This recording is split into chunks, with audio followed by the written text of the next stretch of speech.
John was convicted of stealing bread to feed a starving family and sentenced to 7 years transportation to Australia, thinking he would work as a laborer and eventually earn his freedom in a new land. What he didn't know was that convicts were chained together and forced to work 16 hours a day in 120-degree heat with no water, beaten unconscious for the smallest infractions, and that escape attempts were punished by cutting off feet or hands, because 18th century Australia wasn't second chance. It was a slow death sentence disguised as justice. Welcome to Historical Stories for Sleeping. Before we begin this incredible story of John, whose desperate act to feed his family led him to discover that transportation to Australia was not mercy, but a journey into hell on earth, tell me in the comments where you're watching from tonight. And if you believe that justice should reform rather than destroy the human spirit, hit that subscribe button and share this story to help us remember those who suffered in the name of colonial expansion. The courthouse in Birmingham was thick with the stench of unwashed bodies and fear on the gray morning of November 15th, 1788, when John Fletcher stood before the magistrate to learn his fate. At 23 years old, John was a carpenter by trade, though work had been scarce for months due to the harsh winter and economic troubles that plagued England in the aftermath of losing the American colonies. His wife Mary was 7 months pregnant with their second child, and their 3-year-old son Thomas had been crying from hunger for days. The crime that brought John before the court was simple and desperate. He had stolen 2 loaves of bread from a bakery to feed his starving family. In better times, such a theft might have been overlooked or punished with a few days in the local stocks. But these were not better times. King George III government was determined to address the growing problem of crime and poverty through harsh punishment that would serve as a deterrent to others contemplating similar acts of desperation. John Fletcher, the magistrate intoned, his voice echoing through the crowded courtroom. You have been found guilty of theft of property valued at more than 1 shilling. Under the laws of this realm, such theft is a felony punishable by death. John's legs nearly gave way beneath him as he heard those words. Death for stealing bread to feed his children. It seemed impossible that English justice could be so harsh, but he had heard similar sentences pronounced on other desperate souls in recent months, as the authorities cracked down on what they called the criminal classes with increasing severity. However, the magistrate continued, and John felt a spark of hope. His Majesty, in his mercy, has provided an alternative to the gallows. You may choose transportation to His Majesty's colony of New South Wales for a term of 7 years, there to perform such labor as may be assigned to you for the benefit of the Crown. The choice, such as it was no choice at all. John could accept transportation to the distant land called Australia, or he could hang. The magistrate made it sound almost generous. 7 years of work in a new land, after which he would be free to make his own way. Surely 7 years was a finite period, a price he could pay for his crime, after which he could return to England and his family. I accept transportation, Your Honor, John said, his voice barely audible over the murmur of the crowd. Very well, the magistrate replied, making a note in his ledger. You will be remanded to Newgate Prison to await passage on the next available transport ship to New South Wales. May God have mercy on your soul. As the guards led John away in chains, he turned for one last glimpse of Mary, who sat weeping in the gallery with Thomas on her lap. He tried to smile at her, to convey some hope that they would be reunited when his sentence was served, but the expression on her face, a mixture of grief and terror, suggested that she understood something about his fate that he did not yet comprehend that night. Lying on the filthy straw of Newgate Prison, surrounded by other men awaiting transportation, John learned his first lesson about the reality of the sentence he had accepted. The older prisoners, men who had survived previous attempts at transportation or who had connections to those who had, spoke in whispers about what awaited them in the southern hemisphere. "Australia ain't no second chance, lad," wheezed an elderly pickpocket named Samuel, who had been awaiting transport for 6 months. "It's a death sentence with extra steps. The ships are floating coffins, and what's waiting at the other end? Well, let's just say the lucky ones die on the voyage. Surely it can't be worse than hanging," John replied. Though his voice carried more hope than conviction, Samuel laughed bitterly. "Hanging's quick, boy. What's waiting for you in Australia? That's slow. That's years of dying a little bit each day until there's nothing left of what you used to be." As the weeks passed in Newgate, waiting for a ship to become available, John heard more stories from men who had survived transportation attempts, or who had relatives who had made the journey. Each tale was worse than the last. Ships packed so tightly with human cargo that men died standing up, rations so inadequate that prisoners resorted to cannibalism, guards who treated the transported convicts as less than animals. But perhaps the most disturbing stories were about Australia itself, a land so harsh and alien that it seemed designed to kill anyone who tried to make a life there. The heat was said to be unbearable, the landscape so barren that nothing edible grew naturally, and the native inhabitants so hostile that they attacked any European who ventured beyond the coastal settlements.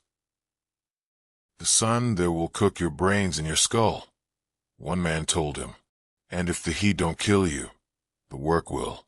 They chain you up in gangs and make you build roads through country that would challenge the devil himself." As John's departure date approached, he began to understand that his choice between hanging and transportation had not been between death and life. It had been between a quick death and a prolonged one, between the mercy of a rope and the cruelty of a system designed to break human beings in the name of justice and colonial expansion. But it was too late to change his mind.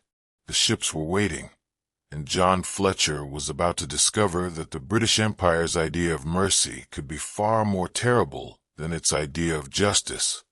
The transport ship Scarborough sat at anchor in Portsmouth Harbor like a floating tomb, its black hull scarred by years of carrying human cargo to the far reaches of the British Empire. Built originally as a merchant vessel for the West Indies trade, it had been hastily converted to house 208 male convicts in conditions that would have been considered inhumane for livestock. John's first glimpse of his home for the next 8 months came as he was marched in chains from the prison transport wagon to the ship's gangplank on a freezing February morning in 1789. The smell hit him first, a nauseating mixture of human waste, rotting food, and something else that took him a moment to identify. Death. The ship reeked of death, as if the wooden planks had absorbed the suffering of every previous cargo of human misery they had carried. "Welcome to your new home, convicts," shouted Lieutenant Morrison, the Marine officer charged with maintaining order during the voyage. "You will be spending the next several months getting acquainted with His Majesty's hospitality. Those of you who survive the journey will have the privilege of serving your sentences in the finest penal colony in the world." The sarcasm in his voice made it clear that survival was not guaranteed, and that the privilege of reaching Australia was questionable at best. As John was processed with the other new arrivals, he began to understand the true nature of what lay ahead. The convict deck, where he would spend most of the voyage, was a hellish space barely 5 feet high that stretched the width of the ship. Men were packed into this area like cargo, with each prisoner allocated a space roughly 6 feet long and 18 inches wide. There were no beds, no privacy, and barely enough room to sit upright. The air was stifling even in the harbor, and John could only imagine what it would be like once they reached tropical waters. "This is your berth," a guard informed him, pointing to a space on the wooden floor marked only by iron rings, where his leg shackles would be attached. "You'll be chained here for the duration of the voyage except when brought on deck for exercise or work details." The chains were heavier than John had expected, with iron bands around his ankles connected by links that allowed only shuffling steps. Similar restraints bound his wrists, and a longer chain connected him to the prisoner on either side. Any movement required coordination with his neighbors, and privacy became impossible when even the most basic bodily functions had to be performed in full view of dozens of other men. As the ship prepared to depart, John met his chainmates, the men to whom he would be literally bound for the entire voyage. To his left was William, a 19-year-old who had been transported for poaching rabbits to feed his siblings after their parents died of fever. To his right was Thomas, a middle-aged blacksmith who had been caught stealing iron to make tools he could sell. All of them were guilty of crimes born of desperation rather than malice, but all had been sentenced to the same slow destruction. "The trick is to stay alive long enough to reach port," William whispered once the guards had moved away. "1 in 4 don't make it. Sometimes more if the weather's bad or the rations run short. But if you can survive the crossing, you at least have a chance of living through your sentence." The voyage began badly and grew steadily worse. Within days of leaving Portsmouth, the ship encountered winter storms that sent massive waves crashing over the deck and turned the convict quarters into a chamber of horror. Men who were already weakened by months in prison found themselves constantly seasick, vomiting onto themselves and their chainmates, while being unable to move away from the filth. The daily ration of food was barely adequate for men doing no physical labor, but it was supplemented by water that quickly turned brackish and biscuits that were often crawling with weevils. John learned to eat the insects rather than pick them out. Protein was protein, and he was already losing weight at an alarming rate. But the physical hardships were nothing compared to the psychological torture of being treated as cargo rather than human beings. The guards made no attempt to learn prisoners' names, referring to them only by numbers. Men who became ill were left to suffer or die without medical attention. Those who died during the night were simply unchained from their neighbors and thrown overboard without ceremony. "Don't get attached to anyone," Thomas advised John after their 3rd week at sea, when they had already lost 2 men from their immediate area. "The moment you start caring about someone else, this voyage becomes unbearable. Think of yourself as already dead, and anything better than that is a bonus." As they sailed south toward the equator, the heat became unbearable. The convict deck, which had been merely uncomfortable in English waters, became a furnace that cooked men alive in their own sweat. The lack of ventilation meant that the air became so foul that simply breathing was an effort. Men fainted regularly, and those who lost consciousness risked being trampled by others who lacked the space to avoid stepping on them. Water became the most precious commodity on the ship. The daily ration was barely enough to keep a man alive, and it was often so contaminated that drinking it brought its own risks. Men began to drink their own urine to supplement their water intake, and fights broke out over access to rainwater when tropical storms provided brief respites from the heat. The guards seemed to take pleasure in the prisoner's suffering, often withholding rations as punishment for minor infractions or imagined slights. A man who looked at a guard the wrong way might have his water ration cut in half. Someone who complained about the conditions might find himself denied access to the deck for weeks at a time. By the time they crossed the equator, John had lost nearly 30 pounds and could count his ribs through his skin. His hair had begun to fall out, his teeth were loose in his gums, and he had developed running sores from the constant chafing of his chains. But he was still alive, which put him among the fortunate ones. "You're learning to be a convict," William observed one night as they lay in the stifling darkness listening to the moans of dying men around them. It's not about being innocent or guilty anymore. It's about becoming something that can survive what they're going to do to us.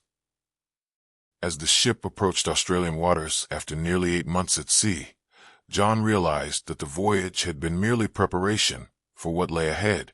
The British Empire had spent 8 months breaking him down, stripping away his identity as a free Englishman and replacing it with something harder and more desperate. By the time they reached Sydney Cove, he was no longer John Fletcher, family man and carpenter. He was Convict 347, and he was about to discover that the real punishment was just beginning. Sydney Cove appeared through the morning mist like a mirage of civilization set against an alien landscape that seemed to mock every notion John had ever held about what constituted habitable land. The natural harbor was undeniably beautiful, with its blue waters and forested shores, but there was something ominous about the very strangeness of it all. Trees that shed their bark instead of their leaves, birds that laughed like madmen, and a sun that seemed to burn with an intensity that no English skin was designed to endure. The settlement itself was a ramshackle collection of wooden buildings, canvas tents, and crude huts that looked more like a temporary encampment than the foundation of a new society. After 8 months at sea, even this rough assemblage of structures looked like paradise to the surviving convicts. But John's initial optimism was quickly dispelled by the expressions on the faces of the men who came to meet their ship. The existing convicts who gathered at the dock to watch the new arrivals looked like walking corpses. Their skin was burned dark brown and scarred by constant exposure to the harsh sun. Many were missing fingers, hands, or even limbs, evidence of the dangerous work they were forced to perform.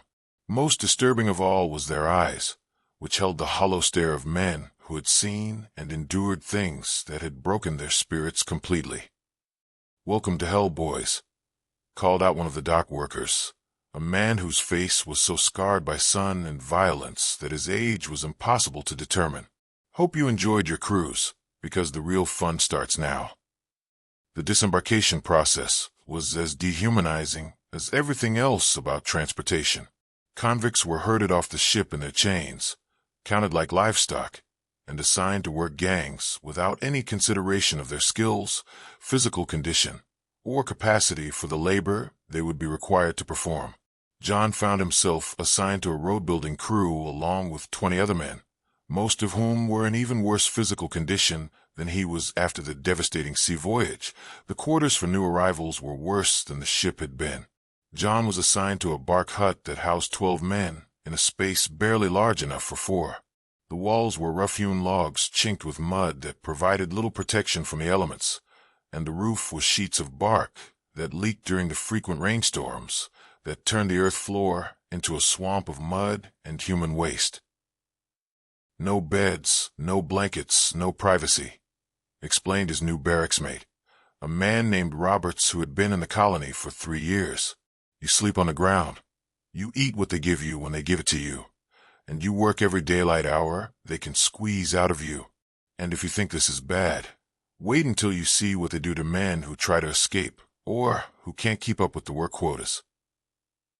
The daily routine began before dawn with a ration of thin gruel and a piece of bread that was often moldy and infested with insects.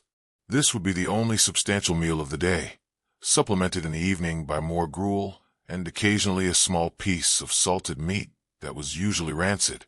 The water was drawn from a creek that was contaminated by runoff from the settlement's waste pits, and dysentery was so common that most men suffered from it constantly. After the morning meal, convicts were formed into work gangs and marched to their assigned tasks under the supervision of guards who carried muskets and whips. John's gang was responsible for building roads through the bush, backbreaking labor that involved clearing trees, moving massive stones, and grading rough tracks through terrain that seemed designed to resist human efforts at improvement. The work was performed in chains, with groups of 4 to 6 men connected by iron links that made coordinated movement essential for even the simplest tasks. Lifting a heavy stone required perfect timing between chainmates, and a single man's stumble could bring down an entire group. The chains also made it impossible to escape the heat radiating from sun-baked rocks and metal, creating a form of torture that was both physical and psychological. The chains aren't just to stop escapes, Roberts explained during one of their brief rest periods. They're to break your spirit, make you dependent on the other men in your gang, but also make you hate them because they slow you down and share your punishment. It's designed to turn us against each other, so we don't unite against the guards. The heat was unlike anything John had ever experienced. By 9 in the morning, the sun was already brutal, and by midday it was murderous. Men regularly collapsed from heat exhaustion, and those who fell were beaten until they got back to their feet or died where they lay. There was no shade, no rest periods during the hottest part of the day, and certainly no concession to human limitations in the face of a climate that seemed designed to kill European settlers. Water was strictly rationed and closely guarded. Each work gang was allocated a single bucket of brackish water that had to last the entire day, regardless of the temperature or the intensity of their labor. Men learned to take tiny sips, letting the precious liquid trickle slowly down their throats to maximize its cooling effect. Those who drank too quickly would vomit, losing what little fluid they had managed to consume. The guards seemed to take pleasure in the convicts' suffering. They would drink fresh water in front of the work gangs, pour it on the ground to mock accidents, or force prisoners to watch as they bathed in the creek that was forbidden to the convicts. Any sign of resentment or complaint would result in a reduced water ration or exclusion from the evening meal. Remember, the head overseer, a man named Sergeant Williams, told the work gangs each morning, "You're not here to be comfortable. You're here to pay for your crimes through honest labor. The harder you work, the sooner you'll earn your freedom. Those who can't or won't work, well, the ground here is always hungry for fertilizer." The threat was not idle. John quickly learned that men who became too weak to work, who suffered serious injuries, or who showed signs of rebellion simply disappeared. Sometimes their bodies were found in the bush, bearing evidence of beatings or worse. More often, they simply vanished, their absence explained by claims that they had attempted to escape and been killed by native tribes or wild animals. Within his first month in the colony, John had lost 40 more pounds, developed chronic dysentery, and suffered second-degree burns on his back and shoulders from the relentless sun.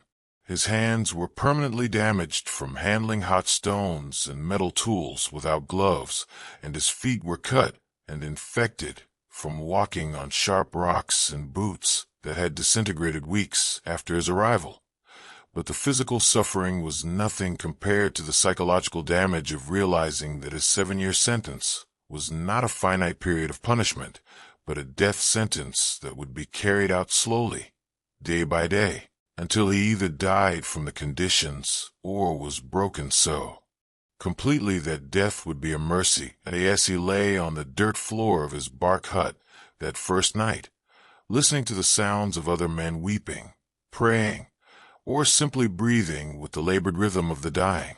John understood that his crime of stealing bread had been punished with something far worse than hanging. He had been sentenced to discover exactly how much suffering a human being could endure before ceasing to be human at all. John's first flogging came 6 weeks after his arrival, for the crime of sitting down for 30 seconds during a work detail. He had been carrying stones under the blazing sun for 9 hours without a break when his vision began to blur and his legs simply gave way beneath him. The 30 seconds he spent on his knees, gasping for breath and trying not to vomit, was observed by Overseer Williams, who strode over with the casual air of a man about to swat a fly. "Convict 347, Williams announced, using the number that had replaced John's name on all official records. "You have been observed shirking your assigned duties. The penalty for laziness is 25 lashes, to be administered immediately." John tried to explain that he had not been shirking, but had simply needed a moment to recover from heat exhaustion, but explanations were not permitted. 2 guards seized him by the arms and dragged him to a wooden tripod that stood permanently erected in the center of the work site, a grim reminder of what awaited anyone who failed to meet the colony's demands for absolute compliance. "Stripped to the waist," Williams commanded.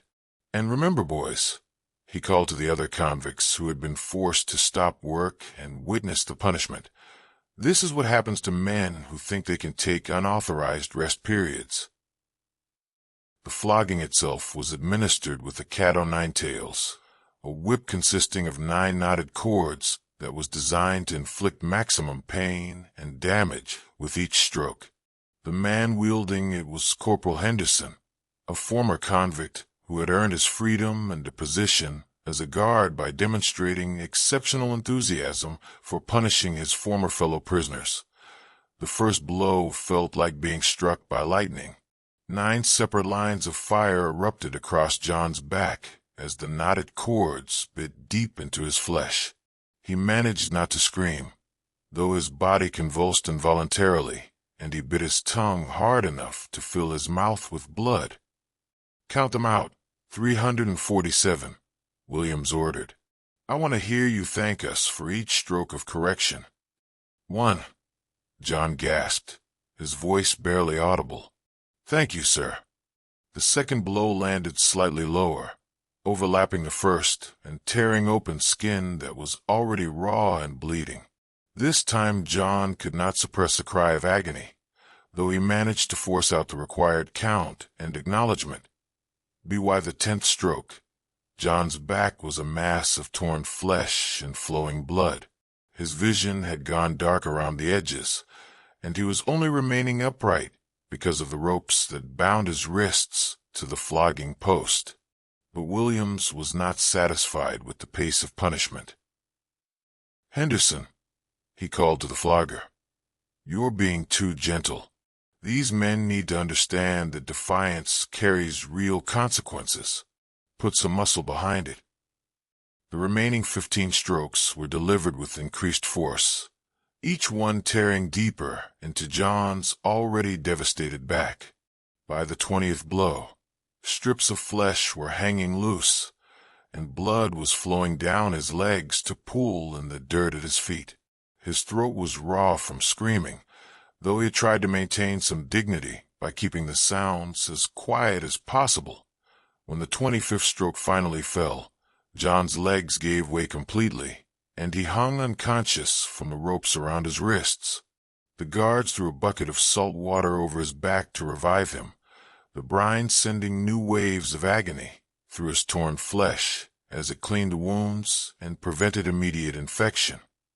"Get him back to work," Williams ordered as John was cut down from the post. "A little bleeding never killed anyone, and we have quotas to meet."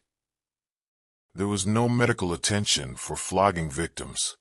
John was expected to continue carrying stones with his back a mass of open wounds, the rough fabric of his shirt sticking to the torn flesh and pulling away strips of skin with every movement.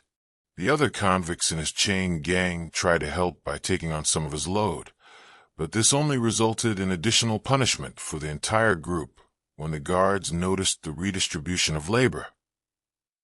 "No helping each other," Williams announced after ordering another round of floggings for John's chainmates. "Each man carries his own weight, or everyone suffers. You want to help 347? Then tell him to work harder so he doesn't drag down the rest of the gang." The psychological torture of this policy was perhaps worse than the physical punishment. It turned potential allies against each other, making every act of kindness a crime that would result in collective punishment. Men learned to ignore the suffering of their fellow prisoners, not out of callousness, but out of the desperate need to avoid making that suffering worse through well-intentioned intervention. John's back took weeks to heal, during which time he was expected to maintain the same work pace, despite the constant pain and the risk of reopening his wounds. Sleep became impossible as any position on the hard ground caused agony, and the simple act of putting on his shirt each morning required gritting his teeth and forcing himself to endure the feeling of fabric adhering to partially healed scabs. But flogging was only one form of punishment in the colony's arsenal of torment. Men who committed more serious infractions, attempting escape, striking a guard, or being caught with contraband, faced the chain gang, a form of punishment that was designed to break both body and spirit through the systematic application of impossible labor under the most brutal conditions imaginable. Chain gang prisoners were fitted with heavier shackles that connected them in groups of 8 to 12 men. These gangs were assigned the most dangerous and difficult work in the colony, clearing massive boulders from proposed road sites, digging foundation trenches through solid rock, or carrying supplies through terrain so rough that pack animals could not traverse it. The men in these gangs were required to move and work as a single unit, which meant that the pace of the entire group was limited by its weakest member. This created a situation where strong prisoners were motivated to abuse weaker ones, and where any man who fell behind endangered the entire group. Guards actively encouraged this internal conflict, offering small privileges to gangs that maintained high productivity and harsh additional punishments for those that fell short of impossible quotas. Remember, Sergeant Williams would tell new chain gang members, "You're all responsible for each other's performance. If one man slacks off, everyone pays the price. If someone gets hurt and can't keep up, everyone works longer hours. You want to get off the chain gang? Then make sure your mates pull their weight." The psychological pressure was enormous. Men who had been friends found themselves resenting each other's weaknesses. Small mistakes or moments of fatigue became sources of rage that sometimes erupted into violence within the gangs themselves. The guards would watch these fights with amusement, sometimes placing bets on the outcomes and always ensuring that the losers faced additional punishment for disturbing the peace. John managed to avoid the chain gangs for his first 6 months in the colony, but he watched other men disappear into that system and emerge weeks or months later as hollow-eyed shells of their former selves. Those who survived the experience spoke of it only in whispers, and their descriptions made it clear that the chain gangs were designed not to punish specific crimes, but to destroy human dignity so completely that the very idea of resistance became unthinkable. The message was clear. In the Australian penal colony, survival required not just enduring physical hardship, but accepting the complete destruction of everything that had once made a man human. Those who clung to concepts like justice, dignity, or hope were marked for additional suffering until they learned to abandon such luxuries in favor of the simple animal instinct to live through another day. By his 8th month in the colony, John had learned that hunger was not simply the absence of food. It was an active, consuming force that slowly devoured everything human about a man until only the most basic survival instincts remained. The official rations provided by the colonial administration were calculated to keep prisoners just barely alive enough to work, but they were inadequate to maintain health, strength, or mental clarity. Each convict received a daily allowance of 1 pound of flour or bread, half a pound of salt pork or beef, when available, and a gill of rum. This ration, which would have been considered scanty for a sedentary person, was supposed to sustain men performing 16 hours of hard physical labor in extreme heat. The result was a slow starvation that weakened prisoners physically while making them desperate enough to commit acts they would never have contemplated in their former lives. The hunger was constant and overwhelming. John found himself thinking about food every waking moment, planning elaborate meals in his imagination, and dreaming of bread and meat with an intensity that bordered on obsession. The small portion of gruel and hardtack that constituted breakfast would be consumed in seconds, leaving him with 12 hours of labor before the next meager meal. "The hunger's not an accident," explained Roberts, the veteran convict who had become John's informal guide to survival. "They keep us just hungry enough that we can't think about anything except food. Makes it harder to plan escapes or organize resistance when all your mental energy goes to imagining your next meal." The psychological effects of chronic malnutrition were devastating. Men became irritable, paranoid, and prone to sudden rages over trivial matters.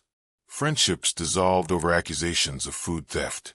Prisoners would fight viciously over crusts of bread or drops of gruel that fell to the ground.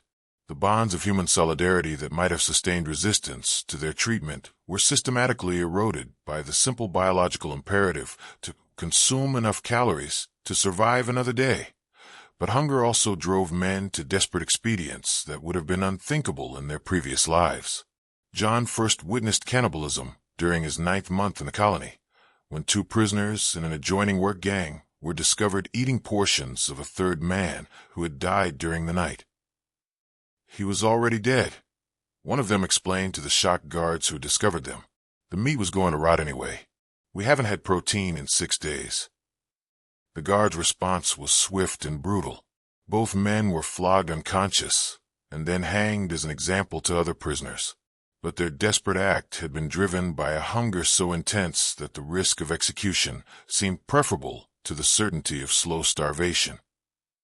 "That'll be you soon enough," Roberts warned John as they watched the bodies swing from the gallows. "Every man here gets to that point eventually. The ones who survive are the ones who find other ways to get food before they're desperate enough to eat human flesh." The other ways Roberts referred to constituted an underground economy of survival that operated parallel to the official prison system. Guards could be bribed with sexual favors, information, or promises of future rewards to provide extra rations. Some prisoners formed alliances to steal food from the stores, though the penalty for such theft was death. Others learned to catch and eat rats, insects, or any other source of protein they could find. John's introduction to this shadow economy came when he was approached by Corporal Henderson, the same guard who had administered his first flogging. Henderson was known throughout the colony as a man who could be bargained with, provided the price was right and the arrangement remained secret. "You're looking a bit thin, 347, Henderson observed during one of their rest periods. "Must be hard to keep up your strength on prison rations. Course, there might be ways to supplement your diet, if you were interested in earning some extra food." The proposition was clear, though Henderson was careful not to state it explicitly. In exchange for sexual services, John could receive additional food that might mean the difference between survival and slow death. It was a choice between physical violation and starvation, and Henderson had obviously made similar offers to other prisoners who were approaching the point of desperation. "I'm not that hungry yet," John replied, though his stomach cramped with need even as he spoke. Henderson shrugged. "Yet, key word there, 347. But when you change your mind, and you will, you know where to find me. Just remember, my offers don't stay open forever. Too many hungry men competing for too little extra food." The encounter left John shaken, not because of Henderson's proposition, but because he found himself seriously considering it. The slow starvation was affecting his ability to think clearly, and the prospect of regular meals was becoming more appealing than the preservation of his remaining dignity. Other prisoners were making different calculations. John watched men inform on their bunkmates in exchange for larger rations, betray escape plans for promises of better treatment, or volunteer for the most dangerous work assignments because they came with slightly larger food allowances. The hunger was turning human beings into creatures motivated purely by the need to consume enough calories to survive another day. The most disturbing aspect of the food economy was how it affected relationships between prisoners. Men who had been friends would steal from each other when the opportunity arose. Chain gang members would secretly consume extra portions while their mates were working, leaving the group weaker overall, but giving themselves marginally better chances of individual survival. "Trust no one," Roberts advised him. "The moment you trust another convict with food, that's the moment you die. Everyone here is 3 days away from doing anything, and I mean anything, for a piece of bread." As winter approached, which in Australia meant temperatures that merely scorching rather than murderous, food became even more scarce. Supply ships from England were delayed by storms, and the colony's administrators reduced rations even further to stretch existing stores. Men began dying not from overwork or disease, but from simple starvation. John found himself calculating how many days he could survive on his current rations, studying other prisoners to determine who was weakest and most likely to die next, and planning strategies for obtaining their belongings or remaining food. The fact that he was capable of such thoughts horrified him, but the alternative was accepting his own death through moral squeamishness. After 14 months in the colony, John had witnessed or experienced every form of degradation that the penal system could devise, but the breaking point came not through any single act of cruelty, but through the gradual accumulation of suffering that finally overwhelmed his capacity to maintain any sense of human dignity. The immediate cause was a failed escape attempt by 3 prisoners from his work gang. John had known nothing about their plans and had not participated in any way, but the colonial authorities operated on the principle of collective punishment. When the escapees were recaptured after 2 days in the bush, returned more dead than alive by Aboriginal trackers, who were paid bounties for each fugitive they brought back, the entire work gang was sentenced to 1 month on reduced rations and increased labor as punishment for their failure to report the escape plan. Every man in this gang is responsible for the behavior of every other man, Overseer Williams announced as the 3 recaptured prisoners were prepared for execution. When some of you choose to run, all of you pay the price. Maybe next time you'll remember that and do your duty to inform on troublemakers before they cause problems for everyone. The executions were carried out by hanging, but they were preceded by floggings so severe that the condemned men were barely conscious when the nooses were placed around their necks. The other members of the work gang were forced to watch, and John found himself studying.